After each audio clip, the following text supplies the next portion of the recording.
الو، السلام عليكم ورحمة الله تعالى وبركاته. كيف الحال؟ تمام يا اخواننا، والله مكتوبة ومقدرة والحمد لله على كل حال، وهذا ما أراد الله. والله ما يعني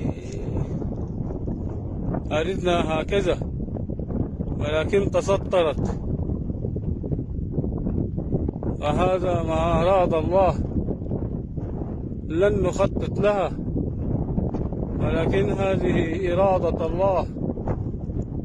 فيا أخواني أعفوا عني، أعفوا عني يا إخواني. كل من أراد مني دينا ولم أنجز أن أسدده له، يا إخواني كل من أراد مني دينا أريده أن يعفي عني. والله هذا لن أخطط له، وهذه هي مشيئة الله. فيا إخواني أعفوا عني، ويا زوجتي ألزم الصبر، ويا زوجتي ألزم الصبر، ويا زوجتي ألزم الصبر، وابقي 10 على الوليدات.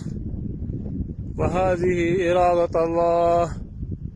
عفيت عنك فاعف عني، عفوت عنك فاعف عني، عفوت عنك فاعف عني. ويا أبي أعفي عني، ويا إخواتي أعفوا عني، ويا إخواتي أعفوا عني، ويا إخواني أعفوا عني، ويا أعمامي وعماتي أعفوا عني.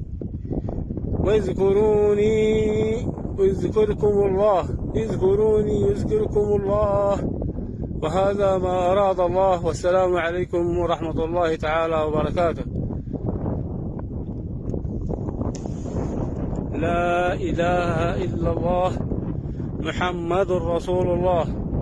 الله لا إله إلا هو الحي القيوم، لا تأخذه سنة ولا نوم، له ما في السماوات وما في الأرض. من ذا الذي يشفع عنده إلا بإذنه، يعلم ما بين أيديهم وما خلفهم، ولا يحيطون بشيء من علمه إلا بما شاء. وسع كرسيه السماوات والأرض ولا يؤوده حفظهما وهو العلي العظيم.